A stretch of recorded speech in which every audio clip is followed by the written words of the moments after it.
Are you ready to reach a whole new audience and skyrocket your brand's visibility? Introducing your golden opportunity. You can advertise your product, service, or business here on the Friends and Beauty podcast. This is the ultimate platform to connect with a vibrant community of beauty enthusiasts, professionals, and trendsetters. Our devoted listeners are passionate about all things beauty, and your message deserves to be heard. Whether you're a makeup brand, a skincare guru, salon owner, or anything in between, this is your chance to captivate a dedicated audience. Imagine your brand's name resonating through earbuds, sparking conversations, and inspiring action. This is your chance to make waves in a sea of possibilities. So don't wait. Step into the spotlight and let your message be heard, okay? Connect with us today at friendsandbeauty.com/advertise to seize your moment on the Friends and Beauty podcast. Don't worry, I'll leave everything down below for you. And elevate your brand, capture attention, and make an impact. I look forward to sharing your brand with my friends in beauty, okay? So let's go ahead and jump back into the episode. What I learned from it, though, was that you can take something that feels so negative to the world and make it into a positive. And you can determine your own feelings about something, even if it's very public. So everybody was like, I would have stopped my business. Like, how did you keep going? Like, I would have just been so embarrassed. And like, I didn't think of any of those as options. Like, I didn't even consider it. And so when people were saying that to me, they were essentially giving me permission to give up. And I decided to take my own like fork in the road. Like, we started the conversation, like I was like, no, I'm gonna keep going. It might be shady, I might not have water all the time, but like, I'm gonna make it to the end of this hike, sort of thing. One good piece of advice that they gave me, though, Mark Cuban was like, you need to be the face of your brand. This part didn't air on TV, because at that point I wasn't the face of the lip bar. And even today, like, I sort of go in and out, but like, people are really attached to my story, because when they see me, and like I always tell people, like, I'm just a regular Black girl, they're like, oh, well, if she can do it, I can do it. And so I probably could have stepped into being the face earlier than I did. Welcome to the Friends in Beauty podcast, a safe space for ambitious beauty industry creatives to have real talk, get authentic answers, and practical tools to grow their businesses.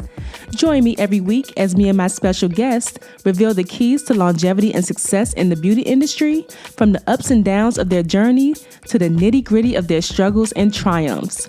We're spilling the tea on it all, and most importantly, having fun while doing it. You ready? Welcome to the Friends in Beauty podcast, Melissa. Thank you so much for having me, Aquia. Like, I know we talked about this when you were doing my makeup, when we first launched skincare, and we had that event in DC, and we were talking all about our Target expansion. And you were like, I'm gonna get you on my podcast one day. And I was like, girl, let's just schedule it. You like, for real? I'm like, yes, for real. So I'm happy to be here. I'm so excited to have you. I was just telling my friends in beauty, I totally manifested this opportunity. It was just so many synchronicities that happened just over the years. And like, I'm just so grateful for your time, y'all. So like, Melissa is the CEO of the Lip Bar and Thread Beauty, and is now the largest Black owned makeup company in Target. Ooh. She is a busy woman. So I'm just so grateful to have you here. Yeah, I'm busy, but I'm not too busy for you. So I'm here with my hair looking crazy, and I have on no makeup, but I have been using the Lip Bar skincare. So it's kind of showing up for your girl. I've been using the skincare too. I've been using the Meltdown and the cleanser. I love it. The cleanser is my favorite product, but I ain't gonna steal your podcast show. We can get into your questions. Yes, girl. So we're gonna start off with some icebreakers just to get us warmed up. The Friends of Beauty can get to know you a little bit outside of what you do for your companies with us. So the first one, give us 3 random facts about you. 3 random facts about me. Which ones do I want to share? I go for mental health walks all the time. Like, whenever I feel like the stress has like made it to my eyeballs, I'm like, just go outside and go for a walk. Yeah. Just like, because otherwise you might cut somebody out. So I go for mental health walks. I hate cleaning up. I hate, like, caps lock, hate cleaning up, but you still got to do it because you don't want to live in a disgusting pigsty. Yeah.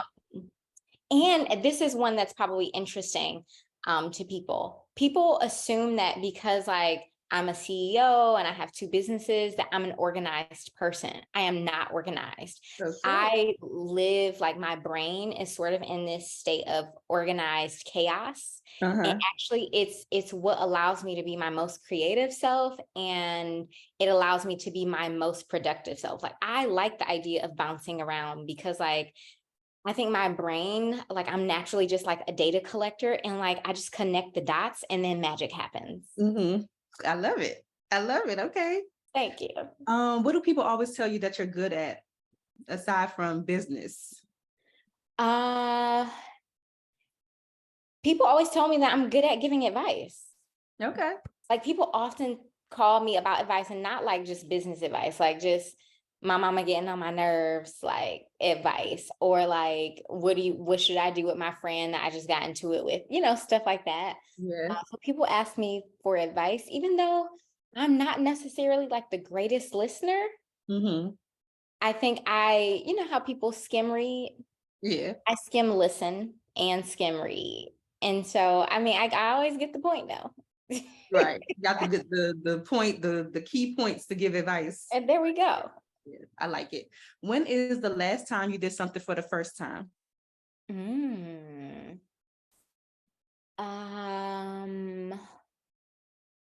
Last time I did something for the first time.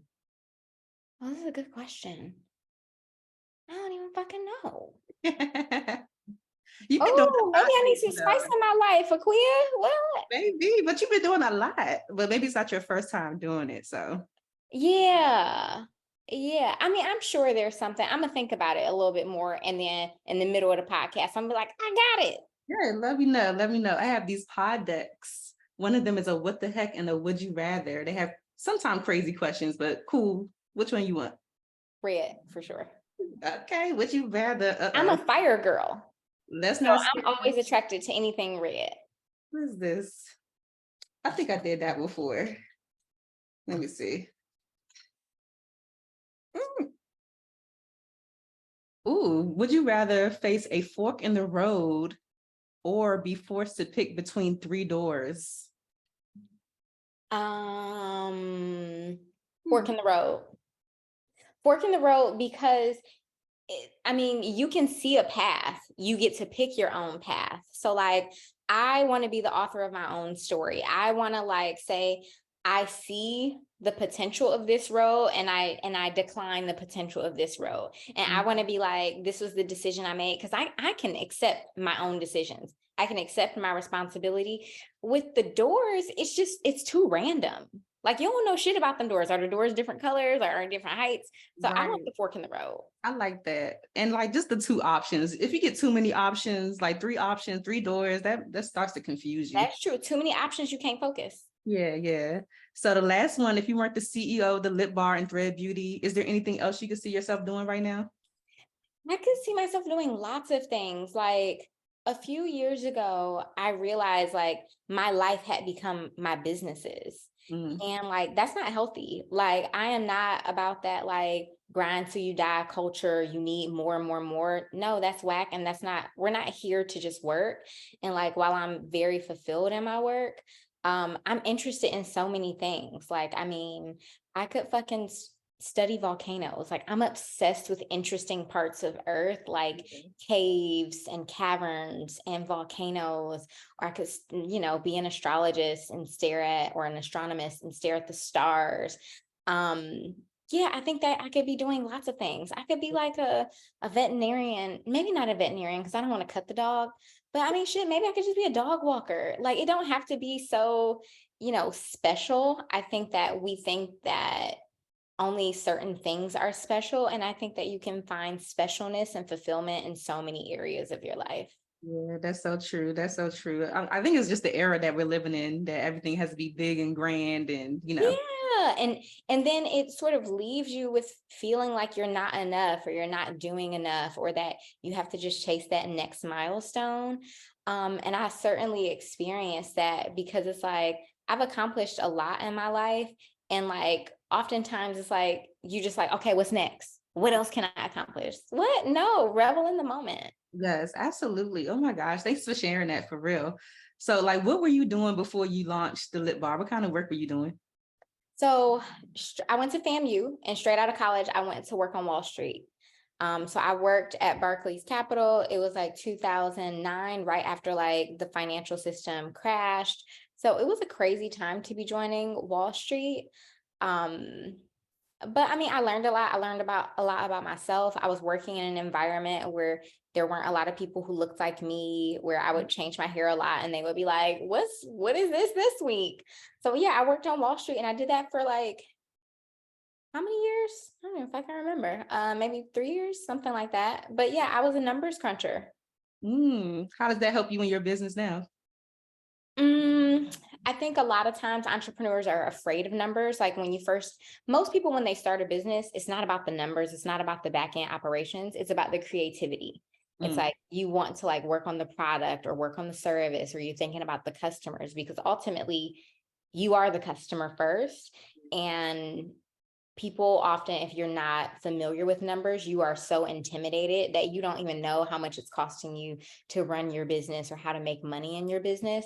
So I think it prevented me from having that initial intimidation with numbers. yeah. Now, I'm still not the best person with numbers. Like, I have a finance person who can run circles around me, but it was helpful because I at least understand what she's saying. You know what I'm saying? Yeah, absolutely. So it was ultimately the inspiration behind starting a beauty brand, the lip bar. Yeah, I was so frustrated. Oh, I was so frustrated. So this is probably like 2010 when I first started thinking about it. And, we were very early in terms of talking about diversity and inclusion and body positivity.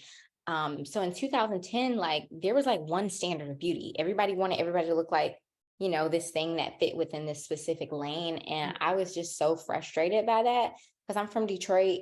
Detroit is still the blackest city in America. We don't have the highest amount of people because it's a smaller city, but like we're 77% Black. And so I grew up seeing all types of Black people, whether it was light skin or dark skin or brown skin or long hair or short hair or curly hair or no hair, you know what I'm saying? Or like just, Black poverty and Black excellence. I saw it all. And so when I went into sort of this corporate world and just like looking at media and stuff, it was portraying one type of beauty and one type of Blackness. And I was like, this is not my reality, and it shouldn't be any Black person's reality. And this was in 2010, before, social media really took off. But like, I understood the power of the media because we all grew up in the bling bling era, wanting everything that we saw the celebrities do, and that hasn't changed. So I was like, we need to see like a broader view of beauty. We need to see a broader view of Blackness. And so it was like my frustration with the lack of diversity that literally made me start the lip bar. It wasn't because I'm a makeup girl. I'm not a makeup artist. I've never been a makeup artist. Like, I was asking you for tips. And so like it was really because I'm a self-esteem person, and I know that how you look can directly impact your self-esteem. Yeah, absolutely. Did you face any challenges with that in mind as far Yeah, as trying to yes. push like diversity, inclusion at that time? Well, I mean, people just didn't get it. It's either you get it or you don't. And luckily the lip bar is now 11 years old. We launched in 2012. Um, Today the conversation is very different. People understand that Black people and brown people and, people of color in general need to see themselves, and that, you need a diverse range of products. But in 2012, when we launched, like Yeah. nobody really understood that. Even Black people didn't understand that. Like, we were still chasing other people's beauty standards. Mm, I think that today is very different. Like, I feel so inspired and happy when I see all of these Black women locking, for instance. Because yeah, like India Arie made that song, like I Am Not My Hair, and we love that song, but we didn't fully believe it. right. And now today, I think we're getting to that place where we are really believing like in our freedom and our ability to be our own beauty standards. And like I fuck with that so heavy. Yeah, absolutely. Because I'm locked. So I know, it's so pretty too. My sister just locked. I'm like, I'm about to join the train. okay, come on, girl. Come on. So I feel like everybody, when they think of the lip bar, Melissa Butler, everybody's like very familiar about your experience on the Shark Tank, of course. But Mhm. like looking back at that experience, is there anything that you would have done differently, or like what kind of lessons did you take from that experience to operate your business? I wouldn't have done anything differently. I think that like everything happens for a reason and everything happens in the timing that it's supposed to happen in. So like, for instance, we ended up raising money in 2018. We raised a seed round of $2 million. If I would have gotten that money in 2016, I wouldn't have known what to do with it. Yeah. Even though in 2016, I probably said I needed it, you know what I'm saying? So everything happens in divine timing. You just have to like accept it and believe it. So I wouldn't change anything about it. What I learned from it though was that you can take something that feels so negative to the world and make it into a positive. And you can determine your own feelings about something, even if it's very public. So everybody was like, I would have stopped my business. Like, how did you keep going? Like, I would have just been so embarrassed. And like, I didn't think of any of those as options. Like, I didn't even consider it.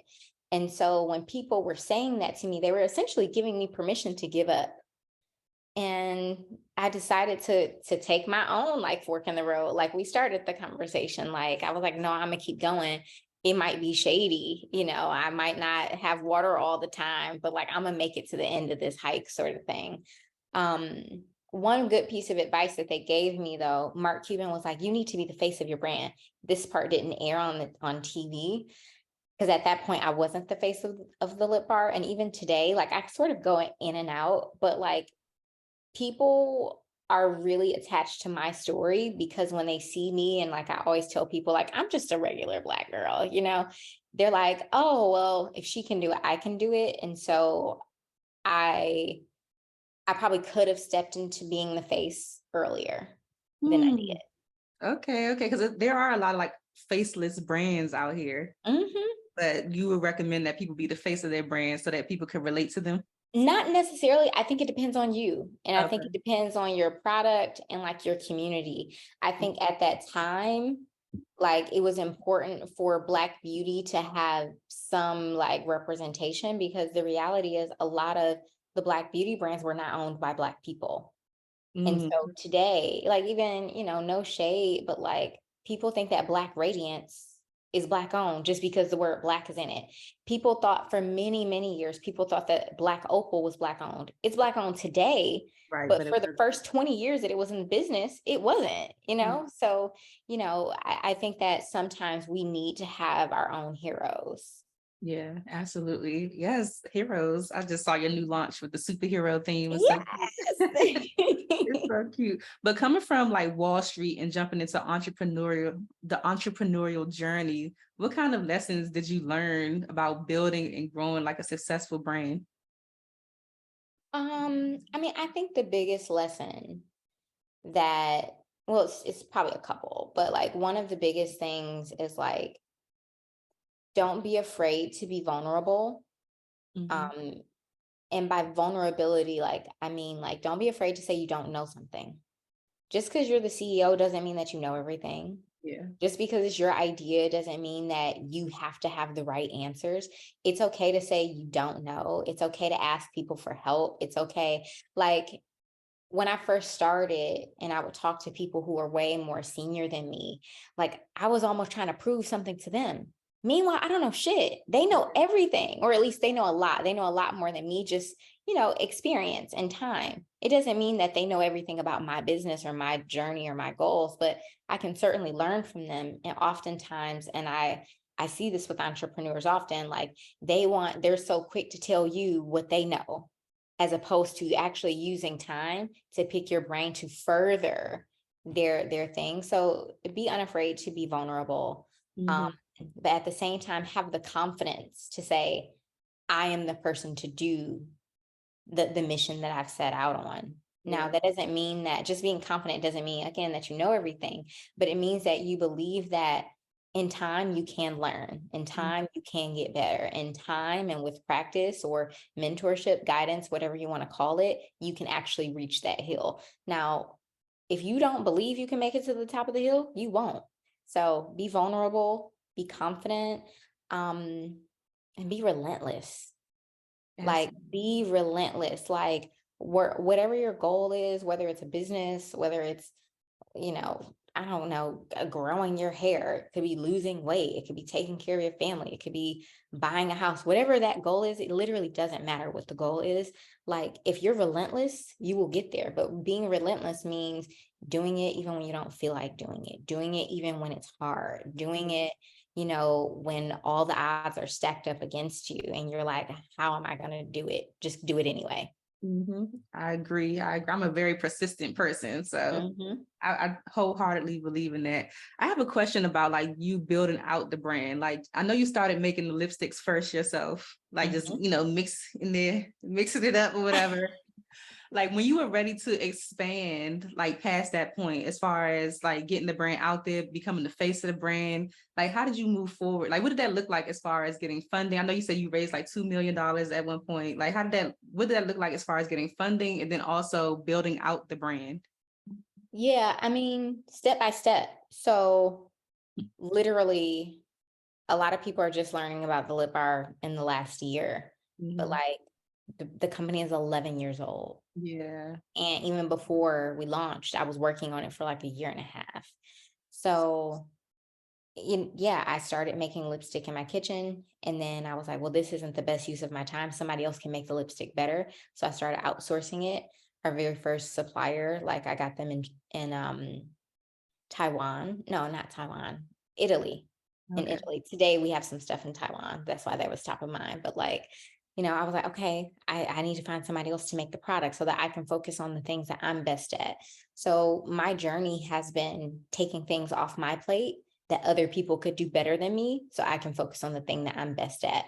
So it's like, okay, well, naturally I'm a pretty good salesperson and a pretty good marketer. So that those things have always been close to me, but it's like I don't have to do the finance. I don't have to do the operations. So it's like getting people to believe in your dream and in your vision so that they can join you and help grow you. So we went from me making lipstick into my kitchen to us having manufacturers to us, getting our first office, like small, cheap stuff. Like don't think that this is like me having, millions of dollars or even hundreds of $1,000s. It was like, okay, our first office was in Detroit. And I think we paid $350 a month, Mm-hmm. stuff like that. And it was like, okay, well, but getting the office allowed me to hire somebody else to pack the orders for me. So if I don't have to pack the orders, then maybe I can focus more on social media or whatever it was. So it was just constantly optimizing. Like that's all entrepreneurship is. It's constantly figuring out how can you get a little bit better every single day and how to take things off of your plate to have somebody who can make it better. Absolutely. I And love then that. I thank love you. We launched in Target in 2018. We launched in Walmart, and I think in 2021. We launched in a small retailer called Meyer, I think in 2021. Yeah, so I mean, that was 5 years ago when we first launched in Target. So it took 5 years for me to really, really grow and like take up a lot of space physically at Target. It wasn't overnight. We started with 3 shelves of only lipstick. Now we have 4 feet of space in a lot of our stores, and we have skincare, we have all of our lips, we have tinted moisturizer, and so it was just brick by brick. Honestly, that's how I built it. I love that advice because I know for me personally, I get so far ahead of myself because I can see the end vision so clearly that I'm learning to really just take things one day at a time, step by step, so I don't get too overwhelmed or feel like I'm not doing anything. Yeah, and I mean, that's okay though. You can think about your end goal, but you have to back into it to say, okay, well, present day, what can I do to contribute to help me get to my end goal?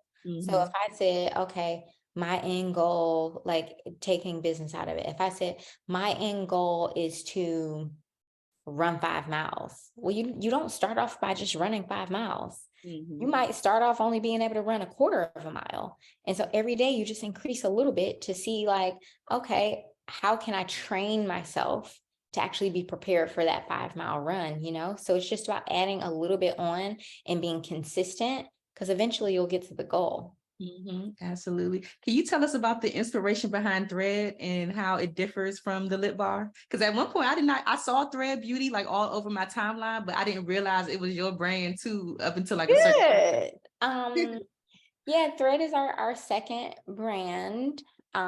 It's very different from the lip bar. So the lip bars, customers are like women who we describe as like booked and busy, like they are like boss ladies are number one product. And so we describe our customers as boss ladies. And what that means is like, she's just dynamic. She has a very active social life, but also she has a lot of responsibilities.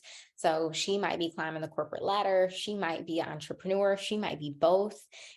She might have a family. She's like, those ages between, let's call it 28 to like 48. So she's just like a very dynamic person. And because of that, she needs her beauty routine to work for her. So she wants simple, easy, efficient tools. Mhm. Thread is 15 months old and it's so exciting and it's so cute. I actually think it's like the coolest beauty brand on the market. But Thread is all about like literally like that Gen Z generation. And when I think about Gen Z, like they're very fluid. They're very much like, I'm going to do whatever I want. Like they don't have any of like the corporate requirements surrounding their decisions. They wear their hair how they want, they wear their makeup how they want, they wear their fashions how they want, they sleep with who they want, and they dare you to question them. They are fighters and they are activists, and I wanted something that really spoke to the freedom and fluidness of that brand. So the lip bar was like about challenging the beauty standard to be more inclusive in terms of like just making sure that that everyday woman knew that she existed. Thread is like, we want you to be your own version of every day, whether that's you having rhinestones on your face, whether that means you're a man who wears makeup. And people are always like, why is it called Thread? And it's because it's such a community-based business. It's a reminder that no matter who you are, who you choose to sleep with, what you look like, at the end of the day, we're all humans and we're connected by a thread. So it's all about just community and just reminding people that we are all the same. I love it. And I love like just like this aha moment I had of the client avatar just now, because that was like totally like it just like went off light bulbs.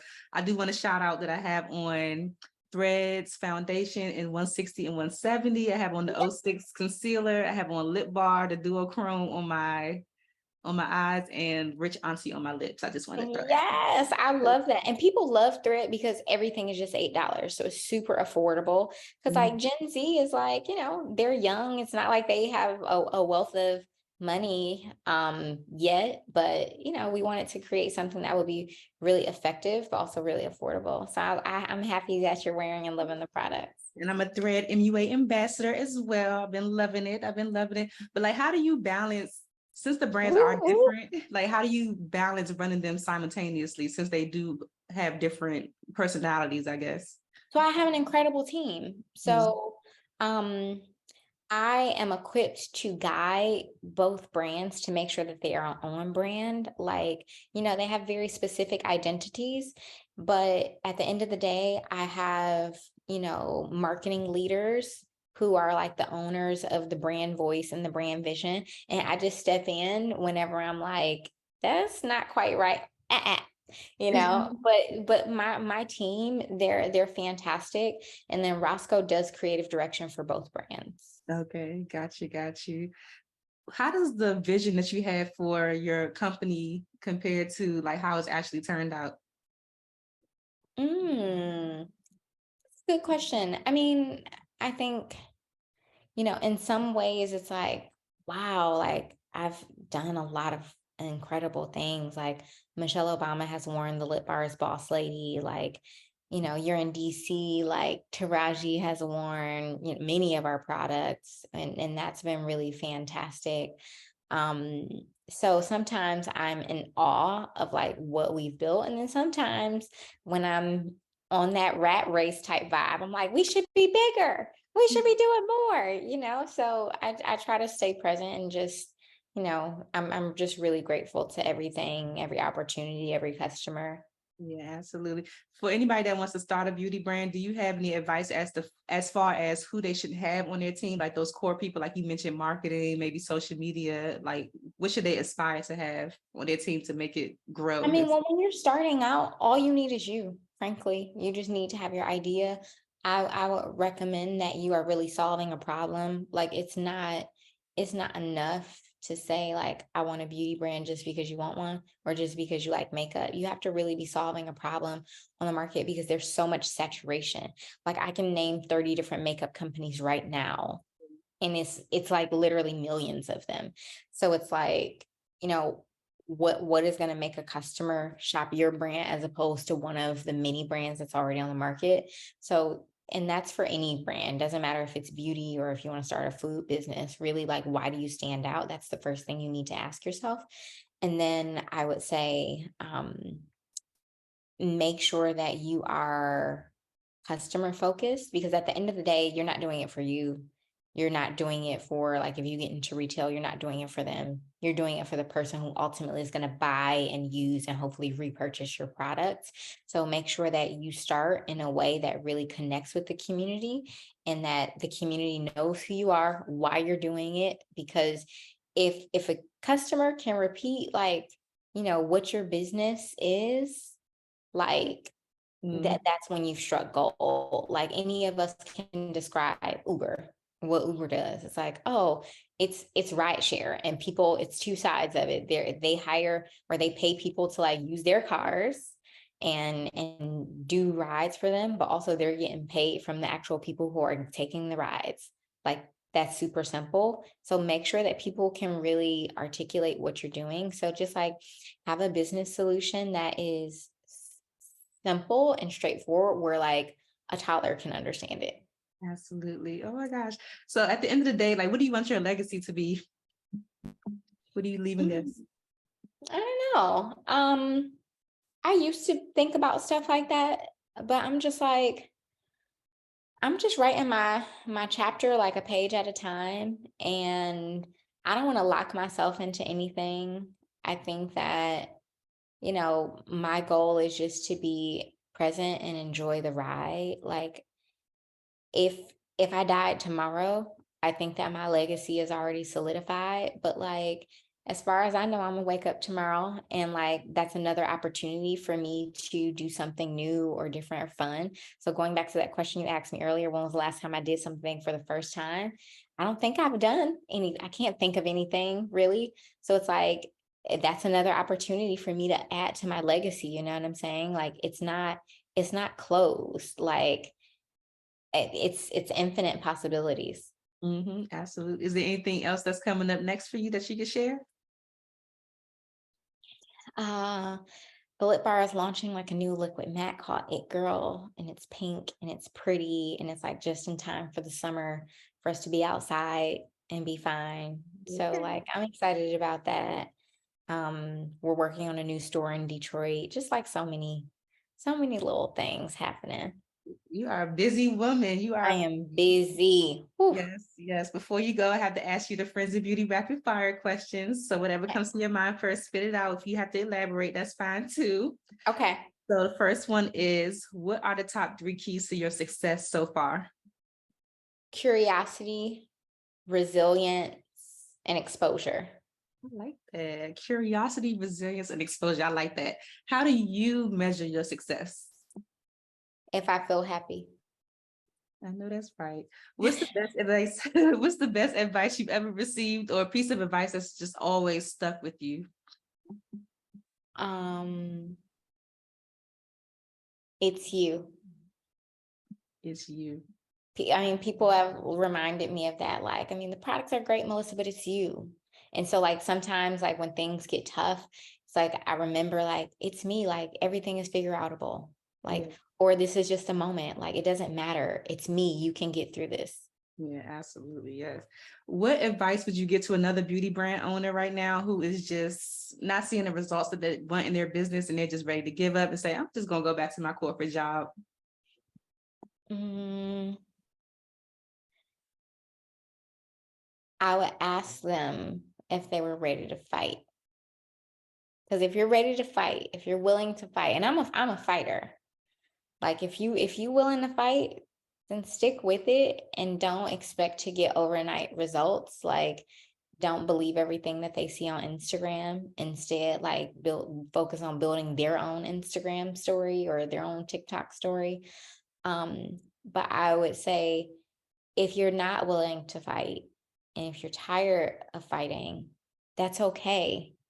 Like entrepreneurship is not meant for everyone. You can be an entrepreneur. You can help someone else build their business. You can be a big part of someone else's dream and journey, and you can make a lot of money from it. You know what I'm saying? So it's like, at the end of the day, like, does everyone in the world need to be an entrepreneur? No. Like, no. So like, I think that we have to really be clear about why we're doing things. Mhm. Because if you're really purpose driven in terms of why you're doing it, you're not gonna give up. Mm. I hear that. I hear But that. money, if you trying to give up because you're not making the money, like, money never gonna serve you. It's just the reality. Like, I have more money than I've ever had in my life, and money don't make you happy. Mm. People make you happy though. Yeah. I love Going that. after your dreams make you happy. Like, making yourself proud makes you happy. But it's not, money doesn't make you happy. So like, question your goals, question your motives. Yeah. You willing to fight? Stay with it. But if you're not, don't let nobody make you feel bad about it. It's Mm. okay. Absolutely. I love that advice. I love that advice. What is a resource that helps you in your business that you could share with the friends and beauty community? I would just recommend that you read books, period. Like, it's not one book in particular, but like, I just want everyone to know that it's not easy for anyone. Like, it's just not easy for anyone. Even for someone, let's say if someone had a lot of money, right? And they could start the business, but maybe because things have always been handed to them, they have no resilience. So like, everyone has some sort of advantage, whether it's like you didn't have the money, but you got the resilience. So you willing to stick in the fight. So it's just like, read books and business books, like those, or business biographies. Like, one of my favorite business biographies is the Nike story. It's called Shoe Dog. It will just remind you, or like the Sam Walton story, that's the Walmart story. Like, I love reading business books, or any of the tech business books. Like, it will teach you that like, everyone went through trials and tribulations. It's not just you. Like, we be so self-centered. We be like, this is happening to me. No, it happens to everybody. Get over yourself. And are you willing to get dirty or not? Yes. So you just always remain a student, read books, find mentors, and you'll be fine. It's fine. Yes. It ain't gonna be easy, but it'll be fine. Yeah, at the end of the day, you'll be fine. It Yeah. builds character. Yeah. So the last one, I just want you to fill in the blank. It is, just say, my name is blank, Melissa, whatever. And the key to longevity and success is whatever you think it is. Okay. I'm Melissa Butler, and the key to longevity and success is gratitude. I love it. Gratitude. I have a gratitude alarm on my phone now, so that every day I can express gratitude for something that happened during the day. I got that from somebody on Instagram, but Because I mean, it's so easy to like think about the bad stuff, and I'm guilty of this for sure. But it's like, there are also good things within the bad things. So just like, try to be easy. But thank you so much for having me. Yes, it's been a pleasure. I'll leave all of your information down below in the show notes so people can connect with Thread, follow your journey, and I really appreciate you for doing this. Yes. All right. Thanks for listening to the Friends in Beauty podcast. Don't forget, sharing is caring. If you enjoyed this episode, share it with another friend in beauty. Give it a thumbs up and subscribe, rate, and leave a 5-star review so that other friends in beauty can find the show. Plus, we'd love to hear your feedback. Connect with us on all social media platforms at Friends in Beauty, #Friends in Beauty to join the conversation, and join our Friends in Beauty Facebook community to stay connected. Talk to you soon.